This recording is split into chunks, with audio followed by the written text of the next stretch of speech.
Kabbalah. Una visión holística para comprender la Torá. Curso impartido por el rabino Moshe Shlomo Yerushalmi. Resulta que esta semana estaba en la sinagoga antes de Minjá y estaba temprano, estaban como 40 minutos para que iniciara el rezo de Minjá. Me puse a revisar algunos libros que vi allá, como poco novedosos, y encontré un libro que habla del matrimonio. Y el libro se llama No te cases antes de saber por qué y para qué. Lo escribió un rabino de nombre David Toledano. Aparentemente es un rabino un experto en el tema de lo que es el matrimonio. Y la experiencia de él y de su padre, donde escuchó a muchas parejas que llegaron porque tenían problemas, algunos gritándose, y todos salieron abrazados o con ánimo muy alto y, por supuesto, contentísimos de ser pareja. Y empecé a hojear el libro y él trae una historia muy interesante acerca del doctor Ervin Pollack, un conocido físico y destacado disertante en una distinguida universidad de Boston.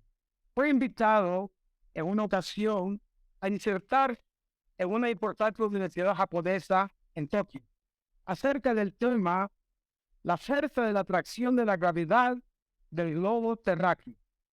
Bueno, el doctor Pollack no dominaba el japonés y los estudiantes de la Universidad de Tokio no dominaban la lengua inglesa. Por tal razón, era obvio que se despertara una pregunta. ¿Qué va a hacer el destacado disertante para exponer su disertación ante un obstáculo que es la falta de comunicación? Rápidamente se encontró una solución. El doctor Kino, disertante de física en la Universidad japonesa, era adecuado para traducir la disertación ante los estudiantes. Se convino que cada cuarto de hora el disertante debería parar su conferencia y entonces el doctor Kino haría el trabajo de traducción para que la disertación fuera, por supuesto, inteligible a los estudiantes. El día convenido llegó el doctor Pollack a la distinguida sala de conferencias y se enorgulleció de exponer ante los estudiantes sus conocimientos científicos, matemáticos, físicos relacionados con el tema, la fuerza de la atracción de la gravedad del globo terráqueo. Después de las breves palabras introductorias, el doctor Pollack, se explayó en el tema que le iba a ocupar en ese momento. Y al llegar a los 15 minutos convenidos, se detuvo para que su colega japonés presentara, por supuesto, la traducción. Los 15 minutos fueron traducidos en menos de 2 segundos. Exagerando, digamos, 2 segundos. ¿Y qué ocurre allá? Ocurre que en el momento de traducir tal, el profesor japonés dice, "Kare wa dami mo more mote con aquí", y todo el mundo aplaudió. El doctor Pollack quedó atónito y no logró comprender cómo su colega japonés consiguió traducir 15 minutos de profunda disertación en 2 segundos e incluso extraer aplausos del público. No obstante, como hombre diplomático y huésped cortés, decidió contenerse. Para su gran sorpresa, una y otra vez, el individuo repetía su intervención de manera bufotesca. Y cada 15 minutos, el doctor Kino se ponía de pie y traducía las palabras del disertante en 2 segundos. Después de la finalización de 1 hora, la experta disertación y 12 segundos acumulados de traducción al japonés, el doctor Kino se puso de pie y un japonés lleno de confianza y con una cruel sonrisa pronunció una nueva frase en su lengua. Entonces, pero los estudiantes se pusieron de pie y aplaudieron de manera fervorosa. El doctor Krenak no se detuvo y con el corazón destrozado se acercó a su homólogo japonés con un pesado sentimiento de asombro, un toque de ira y le pidió de explicación del asunto. El doctor japonés le contesta: el asunto es muy simple, querido amigo, le dijo el doctor Kido, tranquilizándolo con una amplia sonrisa, colmada de comprensión. Antes de que llegara, le dije a los alumnos que llegará aquí un distinguido disertante de los Estados Unidos que piensa que tiene algo nuevo, entre comillas, para transmitirnos en relación con el fundamento esencial de las leyes de la naturaleza, aquellas que son más elementales, denominado fuerza de gravedad. Les dije que, según mi conocimiento de todo lo que se ha dicho acerca de esto, no creo que vaya a ser el orador invitado lo suficientemente capaz de innovar algo. Al olvidar el primer cuarto de hora, dije que él no innovó nada en japonés. A continuación, terminó usted los siguientes 15 minutos y dice, él aún no innovó nada. Y así no sucesivos, hasta el final de la disertación. Y con esa última parte, que fue la culminación de la disertación, concluí. Ya os había dicho que él no tenía nada para innovar. Esto me dio pie a pensar de que en el tema de Torah, aparentemente todo está dicho.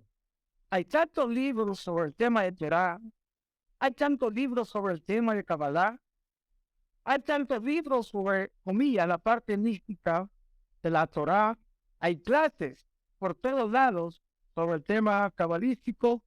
Y de la misma manera, el autor de este libro preguntó, ¿hace falta otro libro? ¿Hace falta otra clase que no haya sido de alguna manera ya precursora de todo lo que estamos nosotros, el grupo nuestro, estudiando? Y tanto como el rabino David Toledano concluye que a pesar de todo, falta algo que es muy importante. Tanto en el tema que nos ocupa a él, que es el matrimonio, como en el tema que nos ocupa a nosotros, que es el estudio profundo, guionístico de la Torah a través de la Kabbalah. Y la conclusión de él es que a pesar de todo lo que se ha dicho y de todo lo que se ha estudiado, en el caso de él, dijo, hace falta lo más importante, la verdad, cómo un matrimonio puede ser exitoso. Y yo concluyo también que a pesar de todo lo que se ha dicho, se ha estudiado, se ha publicado y las clases que hay sobre este tema que nos ocupa, hace falta también, si no la verdad completa, sino una parte muy importante de la verdad. Y creo que eso es lo más importante en el estudio que nos está ocupando desde hace ya varias semanas. Creo que hoy cumplimos un mes, ¿no?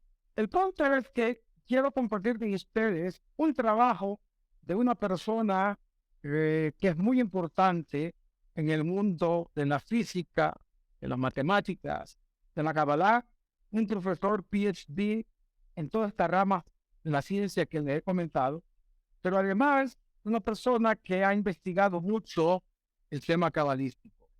Y hoy quiero compartir la introducción de uno de sus libros, yo después se los voy a hacer llegar la bibliografía para que si lo pueden conseguir, está en inglés, sería muy interesante que lo tuvieran porque ya hay muchísimas respuestas a las preguntas que ocupan al judío moderno. Este autor se llama el doctor Eduardo Shifrin.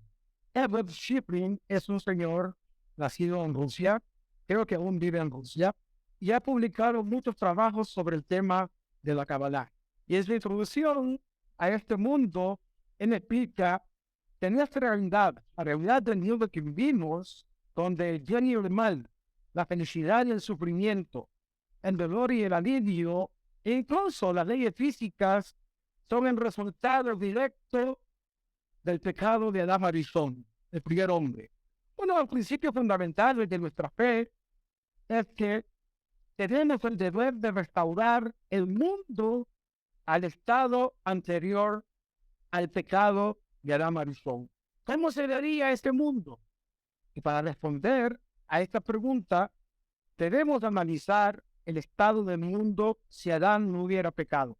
y responder esas preguntas con muchas más preguntas.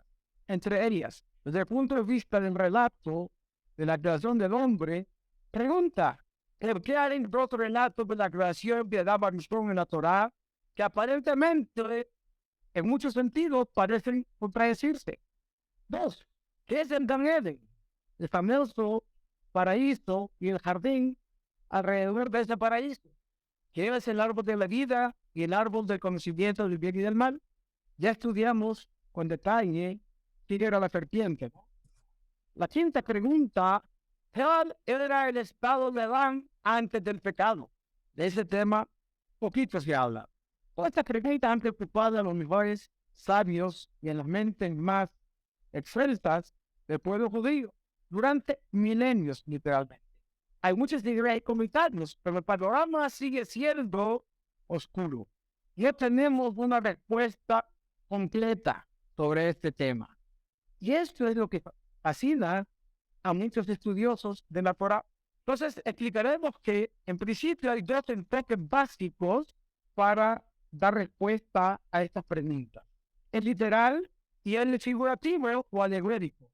En su comentario a la Torá, don Isaac Abrabadel, vivió entre 1427 y 1508, escribe sobre los diferentes enfoques para el análisis de los dos relatos de la creación de Adán Arishon. Según nuestros sabios, Abarbanel, Rashi y Nachmanides, ellos interpretan literalmente los dos relatos de la creación de Adán. Maimónides, sin embargo, los considera ahistóricos, es decir, no es un tema que tiene que ver con historia. Dos relatos de la creación que no tienen más que un significado alegórico. Abarbanel escribe lo siguiente: Maimónides compara la narración del presente capítulo con la que representa, por ejemplo, el sueño de la escalera de Jacob, que es un sueño, o lo relativo a Hayot HaKodesh, aquellos seres angelicales que aparecen en el profeta Yehezkel. Obviamente, en realidad, dice Maimónides, no existía tal escalera o tales animales. Todo estaba en el marco de un sueño. La Torá, señala Maimónides, incluye relatos tácticos desprovistos de cualquier mensaje oculto, como por ejemplo el diluvio. Ya vimos, hago un paréntesis, cuál es el mensaje oculto dentro del tema del diluvio, ¿no? Que era la teibá de Noah y todo eso, pero para Maimónides no tiene mayor trascendencia esta situación. Entonces dice que para él estos relatos son desprovistos de cualquier mensaje oculto, como el diluvio, la destrucción de Sodom y Gomorra, así como los relatos desprovistos de contenidos tácticos, como los que describen la escalera de Jacob, y de manera similar, lo que tiene que ver con Hayot HaKodesh de la profecía de Yehezkel. Si no entiendes de qué se trata de Yehezkel, después se lo explico. En el famoso carruaje que dio Yehezkel, ¿sí? La Merkabah, como el carruaje comía divino, o cómo Dios transporta su conexión con los mundos a través de todo ese enorme universo de los mundos espirituales y físicos que Dios ha creado. Hay, sin embargo, ciertas historias que transmiten un mensaje dual, tanto literal como figurativo, dice Maimónides. Entonces, preguntamos, ¿cómo debemos entender la Torá? ¿Literal o alegóricamente? Este es un tema de gran importancia, crucial, diría yo. La precisión de la Kabbalah, cuanto al tema que tiene que ver con Kabbalah de la información, que es lo que nos ocupa en este momento, la posición de esta Kabbalah es la siguiente. Para poder analizar los eventos descritos en la Torá, debemos deshacernos de nuestros pensamientos 3D. La forma en que normalmente nosotros entendemos o manejamos nuestra conexión con la realidad, ya sea material o espiritual. Entonces, él nos llama que es una suerte de pensamientos en 3D. Y por lo tanto, la creación es un único espacio de información, ante todo, completo, del cual nuestro mundo es solo una pequeña parte, mundo material. Todos los eventos, sin excepción, descritos en la Torá tienen lugar en el espacio de información de la creación. Espacio de información de la creación es lo previo a la creación. La división entre físico y no físico, entre literal y figurativo en la creación es incorrecta. Todo el espacio de información es igualmente físico o igualmente literal. Muy parecido en la física cuántica, que la partícula puede comportarse también como onda. Depende del observador. En la Torá, es decir, 18:23, leemos: y Abraham se acercó a Dios. ¿En qué momento? En el momento que Dios iba a destruir a Sodoma y Gomorra. Y dijo: Abraham se puso a hacer Masau Matán, es decir, negociar con Dios. ¿Destruirás a un justo con el impío? Y preguntamos, ¿fue este un enfoque físico o no físico? La respuesta, según la Cabana, es clara. Fue un acercamiento en el espacio de la información de la creación, que incluye ambos aspectos, lo físico y lo no físico. Retomando el tema de los dos relatos de la creación de Adán, la Torá nos da dos aparentes capítulos que tienen que ver con la creación del hombre. Génesis 1:26 comienza: y Dios, en su nombre Elohim, dijo: hagamos al hombre en nuestra imagen. El segundo relato, en Génesis 2, versículo 7, dice: y el Señor Dios, decir, Dios que iba a ser Elohim, formó al hombre del pueblo de la tierra. Al leer los dos relatos antes mencionados, es difícil pasar por alto las aparentes contradicciones o quizás aparentes inconsistencias directas. Primero, el primer relato, que es el texto de la creación, implica la existencia de las plantas que fueron creadas en el tercer día.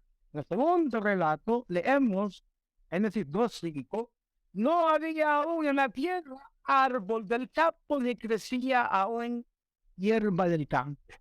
En el primer relato, la creación de los animales precedió a la creación del hombre. En el segundo relato, por el contrario, la creación del hombre precedió aparentemente a la creación de los animales.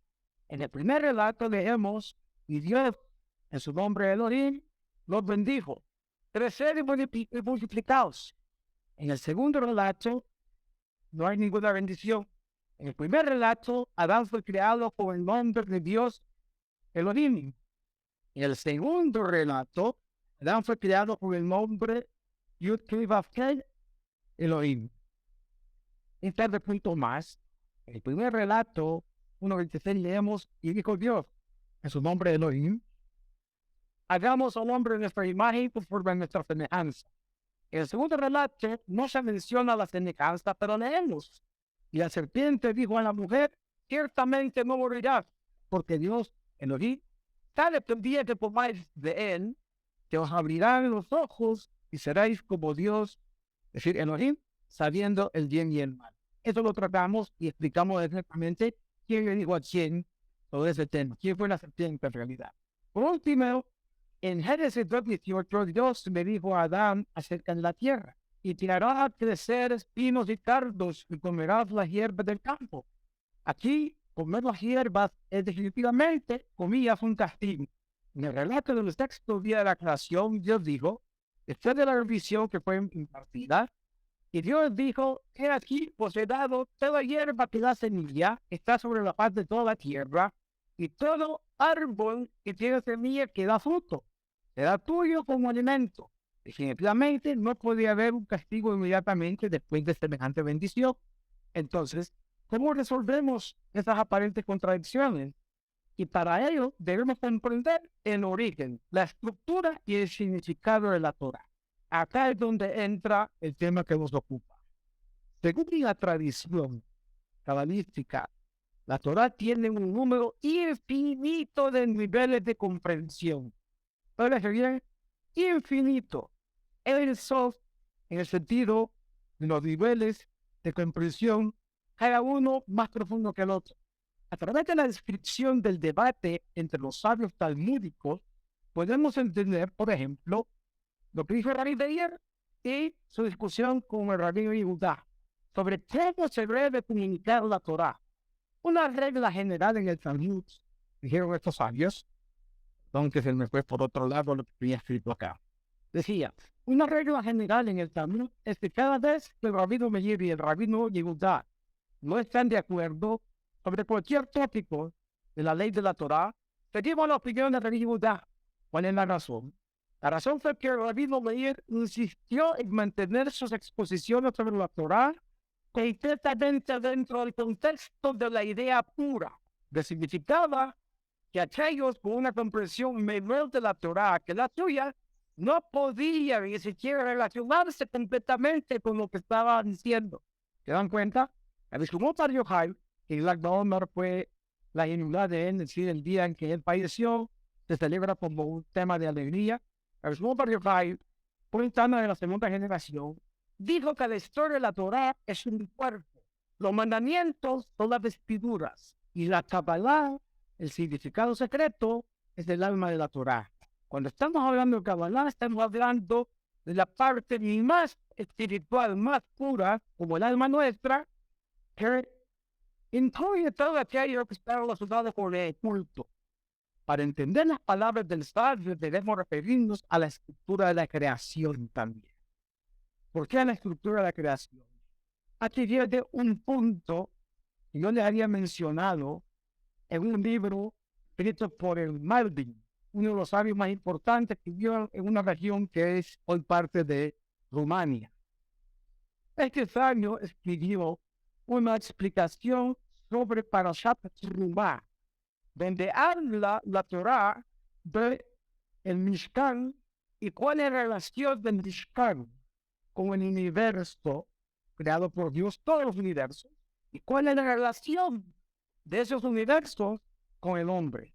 Voy a poner una gafas para poder ver esta letra tan pequeñita, tan menuda que hay acá. Dice el Malbim, en su explicación, Ramsey Mishkan, es decir, ¿a qué alude la construcción del Mishkan? Miren lo que dice él.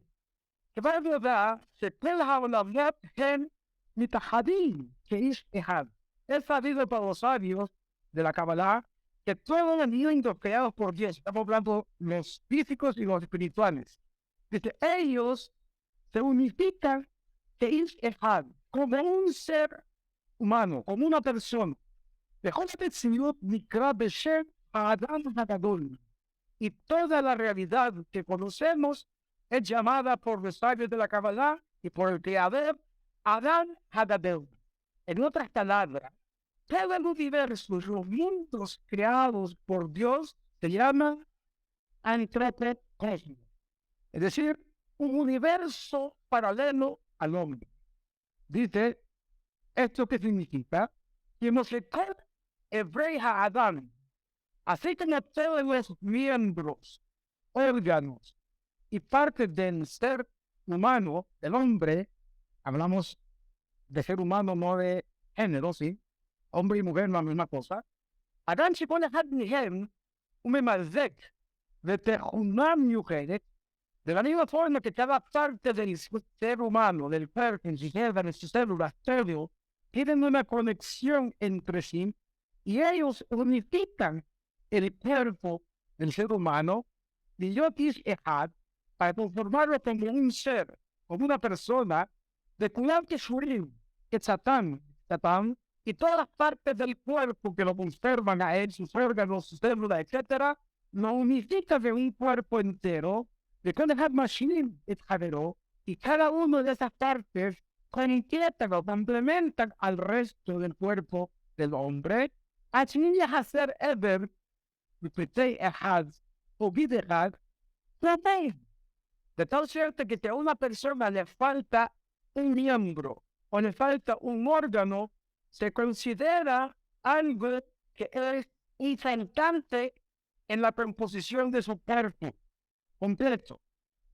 כל המציאות והעולמות הם מספר אשר ברא השם את ערוכים ומסודרים כאיש אחד בביאה כוללת וכולם קשורים זה בזה.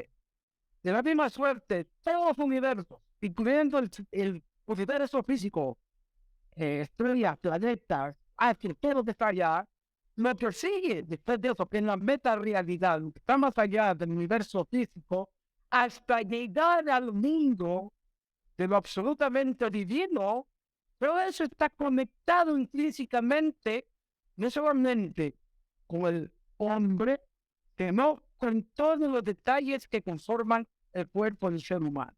En otras palabras, los sabios de la Kabbalah, en este caso el Mardui, llama al hombre Olam Katan, un pequeño universo, y al mundo lo llama un hombre grande, Adam Hagadol.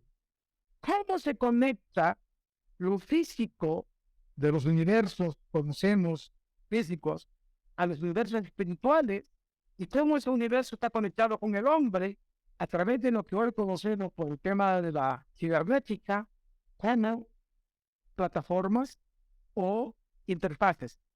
Dios, para efectos de toda la creación, es el alma de toda la creación. ¿Por qué no se puede ver a Dios sino percibir, sobre todo por los sentidos espirituales, más que lo físico, aunque también por lo físico, menos la vista? Porque de la misma manera que no puedo percibir el alma, no hay manera como percibir el alma sino a través de sus acciones. Ya sabemos que un cuerpo sin alma es un cuerpo muerto. Y ya sabemos que ese alma, al final del cuento, está compuesto por 25 elementos, como la palabra que hayamos estudiado antes, que es una alusión a la presencia divina, la Shejinah. Luego, el universo está permeado por Dios, y como el hombre, que es Olam Katan, está permeado por Dios a través de ciertas interfaces. Esas interfaces, dicen nuestros sabios de la Kabbalah, son preceptos, 613 preceptos. Como 613 conforman 248 órganos, nervios, etcétera, y 365 conforman venas, arterias, girim, que son los ligamentos que están conectados con los músculos, con los huesos, etcétera, etcétera. 365. Esos 375, dicen los sabios de la Kabbalah, están conectados con los 375 días del calendario solar gregoriano. Y los 248 están conectados con los preceptos positivos, o sea, que hay que hacer, preceptos que hay que cumplir, y no los que hay que evitar pasar por ellos, es decir, los prohibitivos. Y esa suerte, el hombre se conecta con los universos espirituales hasta llegar al Ein Sof, a Dios en su dimensión más amplia y inconocible, Ein Sof Baruch Hu. ¿Cómo el Ein Sof se conecta con nosotros a través de la historia del pueblo de Israel? Primero, con el mensaje de Moshe Rabbeinu. Segundo, con Ma'amad Har Sinai, la entrega de los 10 mandamientos en el monte Sinaí. Y por supuesto, la entrega de la Torah posteriormente. Y después, posteriormente, a través del Mishkan. El Mishkan era la interfaz que conectaba no solamente el universo, los universos creados por Dios en todos los ámbitos, sino al hombre mismo con esa misma conexión del universo a través del Mishkan. Esa es la interfaz. Y luego, posteriormente, con el Bet HaMikdash. En el Bet HaMikdash, el hombre se nutría de la espiritualidad, de la energía divina que nutría el alma, que le daba combustible para poder cumplir con todas las obligaciones que el hombre tiene, como hemos dicho, consigo mismo, con el prójimo y con Dios. Y los universos, ¿cómo se nutren de esto? Ahí viene todo lo que está conectado con el trabajo de los Kohanim en el Bet HaMikdash. El incienso que se quemaba en el Mizbah HaZahab, un pequeño altar de oro, que ahí se hacía el incienso. Los animales, el mundo animal, cómo se conectaba con esa, digamos, con esa plataforma que le da vida y le da sentido a toda la especie de animales y vegetales a través de los sacrificios. Hoy en día no tenemos esos sacrificios.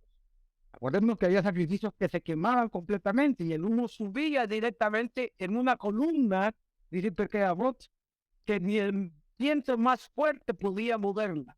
Que dice que había una autopista, llamémoslo, unas vías como utilizan en la aviación comercial, que hay verdaderas autopistas por donde le dicen al piloto, para la ida usted tiene que ir por este lado, para la venida tiene que venir del otro lado. Están conformados las vías especiales.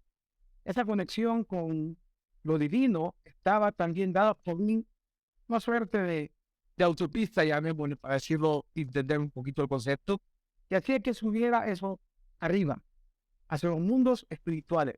Curiosamente, Dios le llama en la Torah, parasha anterior y otras, Lehem Elohim, el pan de Dios. Los Kohanim presentaban comillas del pan de Dios. Dios se alimenta de algo, Dios se alimenta de un pan. Evidentemente está aludiendo a algo que es, como mencionamos antes, figurativo, alegórico. El mundo de Yetzirah, que es antes del mundo nuestro de la acción inmaterial, se nutre, es el mundo de los ángeles, comillas. Se nutre de que de otra conexión que tienen todos los universos a través del Corbán. Los primeros, comillas, de recibir de alimento, en los alimentos, por supuesto, era el mundo de los ángeles. Y de ahí para arriba subía muy probablemente hasta el trono de Dios. Entonces, el pueblo de Israel tenía la mitzvah de estar 3 veces al año visitando el Bet HaMikdash, visitando Jerusalén. Todos los hombres mayores de 13 años, hasta más o menos los 50, tenían obligación de ir allá, de cargar batería. Claro, iban también con su familia, con su esposa, todo el mundo se nutría de estar presente en Jerusalén, de esta energía, llamémosla divina, cósmica, que nos daba al judío la posibilidad de seguir interactuando con lo divino y al mismo tiempo unificando todos los mundos. Este orden de ideas, hoy en día no tenemos lamentablemente el Bet HaMikdash. ¿Qué sustituye el Bet HaMikdash? Dicen nuestros sabios, 2 elementos conectados a nuestra vida diaria sustituyen de alguna manera el Bet HaMikdash. Primero, la mesa donde nos alimentamos, que en hebreo se llama Shulchan. Y segundo, el Bet HaKnesset. Lo pueden decir al revés, en orden no tiene mayor importancia. El Bet HaKnesset es un lugar donde 10 judíos mismos deben reunirse para que la presencia divina se manifieste y nos carguemos de esa energía a través de la tefilá. Y en nuestra casa a través de la mesa. Los sabios llaman en el Talmud a nuestra mesa Mizbeach Katán. Así como el nombre es Olam Katán, un mundo pequeño, así la mesa donde nos alimentamos se llama Mizbeach Katán. Mizbeach Katán significa un pequeño altar y la sinagoga. ¿Y qué ofrecemos de sacrificio en nuestra pequeña plataforma llamada Mizbeach Katán? Los alimentos que Dios ha dicho que debemos de comer, que nos da la posibilidad de cargarnos de energía positiva, de energía que se llama Kevedunshah. Como les dije en otras clases, hay energías negativas, fuerzas oscuras de la creación, que no es que estén en contra de Dios, también ellas provienen de Dios, pero el judío le perjudica. Por otro lado, hay la energía de Kedushah, que para otros pueblos no tiene mayor trascendencia, pero para nosotros nos carga de energía de la correcta. Nutre, estropea el cuerpo al mismo tiempo que nutre nuestra alma. O al revés, nutre nuestra alma al mismo tiempo que nutre nuestro cuerpo. Hipócrates, el padre de la medicina moderna, apoyó una frase que realmente está en el Talmud. Dice, el hombre es el producto de lo que come y come el producto de lo que piensa. El judío, cuando está comiendo kasher, está haciendo un acto, comillas, espiritual y religioso. Uno judío que está comiendo no tiene la obligación de santificarse a través de la comida. Por lo tanto, él no está, de alguna manera, impactando al mundo y a sí mismo con algo que le pueda perjudicar o le pueda hacer bien. alimenta su cuerpo nada más. El alma lo alimenta de otra manera. Nosotros, el alma se alimenta de lo que comemos y, por supuesto, de nuestras acciones. Entonces, Dios no le permite a un judío que está comiendo una Big Mac. No está comiendo. Está en realidad sentando un precedente. Yo no quiero conectarme con la energía divina y positiva a través del alimento. Por eso que el estudio de la Torá tiene que ser íntegro, para que sepamos la verdad en una forma holística, completa, no medias verdades, no únicamente parcialidades, sino lo íntegro, lo completo. Y eso es importante. Por lo tanto, cada acto que hace un judío cuando interactúa con el mundo, consigo mismo, con Dios, con sus semejantes, está interactuando con lo divino, siempre y cuando sea de acuerdo a lo que la Torá dice que es nuestra relación con el entorno que nos rodea, lo que está cercano a nosotros. Entonces, si hemos entendido este punto, vamos a seguir profundizando en lo que nos está diciendo la Kabbalah de la información. La información cabalística, que es lo que antecede al mundo de la realidad, lo que vemos nosotros.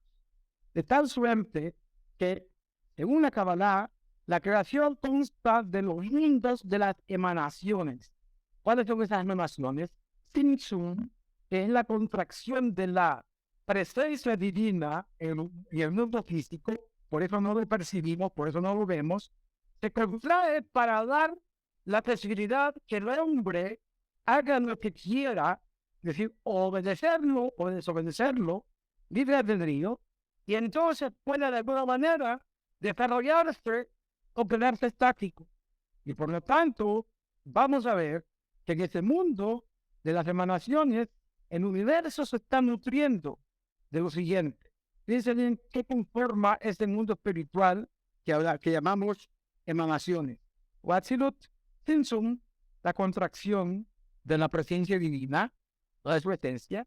Adam Kadmon, el prototipo del hombre primigenio, no el que tiene carne y hueso, sino antes del pecado, que no era un hombre de carne y hueso, era un hombre de una estructura espiritual casi parecida a lo que es la luz que nosotros conocemos. Luego viene Acudir. Acudir es un mundo donde se van gestando las ideas divinas a través de ciertos códigos. Después viene lo que se llama Tohu. Tohu significa literalmente en hebreo como algo caótico, el caos, donde no hay orden. Y cuando el primer hombre todavía no había dado las órdenes al mundo material, como Dios le ordenó a él, para gobernarlo y para que cada cosa en el mundo tuviera su lugar y su objetivo. Se llama Tohu. El hombre estaba con la boca abierta sobre lo que Dios había creado acá. Y luego viene lo que se llama, en esencia, la Atzilut. Las ideas divinas, el mundo de la divinidad, ya gestando el siguiente mundo que se va a llamar Briah, el mundo de la creación. Entonces, estos son mundos ocultos, mundos que el ser humano apenas puede atisbar a través de su intelecto. Pero no es fácil la comprensión total de esto, necesita mucho trabajo. El mundo de Briah, que son los mundos que van a ser creación, formación y acción, Briah, Yetzirah, Yasya, nuestro mundo se llama mundo de la acción. Un judío, para estar en este mundo, no puede estar impávido ante lo que ocurre. Tiene que actuar de acuerdo al manual que Dios le entregó. Entonces, y luego vienen los mundos revelados, la zona divisoria en el espacio de información de la creación entre los mundos ocultos y revelados. Y este mundo se llama la sociedad de Malkut, del mundo de Atzilut, donde ya las ideas están a punto, ya es un proyecto completo, ya tiene usted el mapa de qué es lo que va a ocurrir en la obra creadora de Dios. Y en ese momento, este mundo, que es Malkut, el mundo de Atzilut, pero que al mismo tiempo se convierte en Keter del mundo de Briah, y luego, a través de ese Keter viene toda la vida el piloto que va a llegar al mundo de Yetzirah, el mundo de la formación, el mundo de los ángeles, donde Malchut de brillar se convierte en Keter de Yetzirah. Y el Malchut de Yetzirah se convierte en Keter de Olam Ha'asiyah. ¿Quién tiene el Keter de Olam Ha'asiyah? El hombre. El hombre conforma todo ese mundo que ha mencionado, pero en su aspecto material es el mundo que se llama Keter, de Keter, lo que está simbolizado por la kippah que tenemos todos, por eso el tema de la kippah, el cráneo y hasta los plantes de los pies. Entonces, él conserva todos esos mundos y materialmente conforma el mundo de Asiyah, en consonancia con el universo físico enorme que todavía el ser humano no conoce los confines de ese universo, y no es infinito. Evidentemente es material y no es infinito. Entonces, de esa manera, en esta zona ocurre la gran contradicción de la información y la entropía de la información disminuye como en un proceso de transición de fase física. Los mundos de Beriyah y Yetzirah, la ciudad, tienen una estructura similar al mundo de Atzilut. Lo que prueba el Todopoderoso, para decirlo en términos coloquiales, es absolutamente eficiente y no hacen ningún trabajo necesario. El Todopoderoso aplicó el mismo proceso en la creación de la Torá. La Torá misma es el reflejo de esta creación.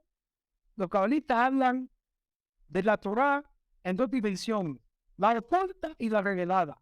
La Torá revelada que leemos en el pergamino, en el rollo de la Torá, en la sinagoga, en el Talmud, en los libros de Alajá, en todo aquello que tiene que ver con el mundo material y aparte de ese mundo material hacia arriba, los espirituales, es el resultado de esta comprensión y al mismo tiempo de la suerte de cuando se comprime algo, la información comprimida, ejemplificada de la información contenida en la Torah oculta.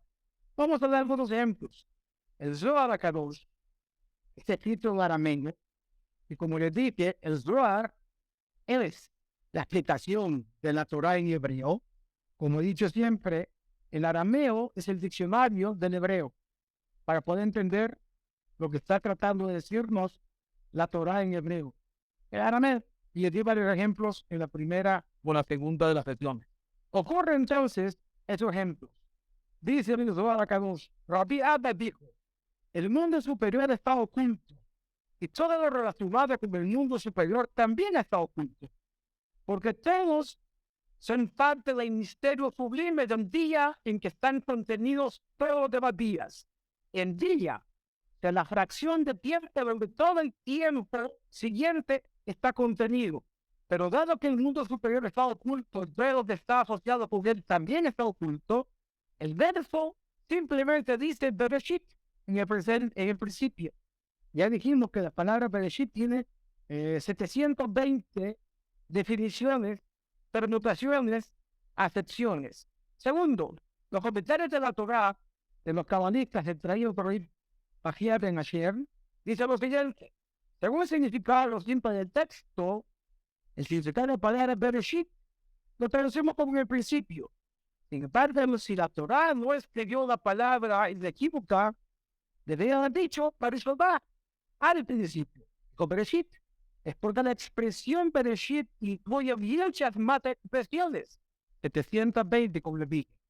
Y el exaltado significado que la palabra Barishobá en hebreo está desprovista.